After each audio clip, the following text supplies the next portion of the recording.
you know exactly how to do that. You know exactly, it's not a magic trick. It's all back down to a very primitive mindset of we just have to do. It's like breathing. Breathing becomes normal. Like we don't even know that we're doing it. That's how you have to live your life. When that alarm clock goes off at 4 or 5 in the morning, your mind says no. You just say, this is what we do. It's what we do now. Because to get to where you want to go, the amount of pain involved, I'm not saying physical, I'm not saying you got to break yourself off. The amount of mental pain of how many times you're going to have to do something that you don't want to do to get to where you want to go is going to be, there's going to be more times you do something that you don't want to do than you are going to want to do it. And that's your new norm. That's your new norm. So then it's like breathing. And then once you do this over and over and over again, it becomes like breathing. I don't want to live this lifestyle, but to get to the other side of this, I have to. So if you really want it, you realize what trying is and what trying is not. If I didn't put myself in a very uncomfortable place.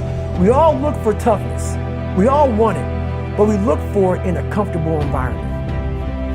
You will not find toughness in a comfortable environment. Those of you who are listening to this, whoever hear this, you will not find it. I was trying to look for it everywhere.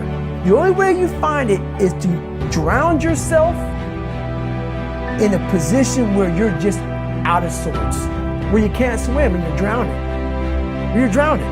You're drowning in life. But you say, you know what, man? I'm gonna figure out how to, and then through figuring out all these tools, your mind starts to, when you quit, your mind does this. Because you're out. Once you say, I'm not gonna quit, this is the 40%. When you quit, your mind says, we're done. So it doesn't expand. There's no expansion when you quit. When you say, this sucks, I'm drowning, I'm miserable, I'm suffering, I'm broken, but I'm not going anywhere. What happens to your mind is it does this. It says, he's not leaving. So we gotta expand. We gotta grow. We gotta figure this thing out. So then these compartments in your brain start to they have to work. They have to work. And then you start to engage parts of your mind that you never engaged before. But you can't engage it by sitting back in these nice chairs talking about what I want to do. That's where the 40% thing comes in. It comes in when you're in suffer mode and you say, I'm not going to quit. You're forcing your brain now to operate on a level it's not used to, but then it becomes used to it. Your brain is the most powerful weapon in the world. Once you put away your phones and your computers and all that shit we have nowadays, that's great. We're up to date, but your brain is the only thing you have when you're going through depression, when you're going through hard times, when you're going through death. You're alone. You're alone. You may have a shrink you're going to, you may have a best friend you're going to, but there's 24 hours in a day where you're alone in this brain. And your brain is talking to you in all kinds of ways. And it wants to control you and pull you in these different pockets. If you can't control your own brain and your brain controls you, you're fucked.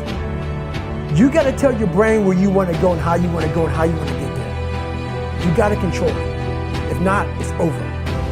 I have this haunting voice in the back of my head. A lot of us have it. We just ignore it.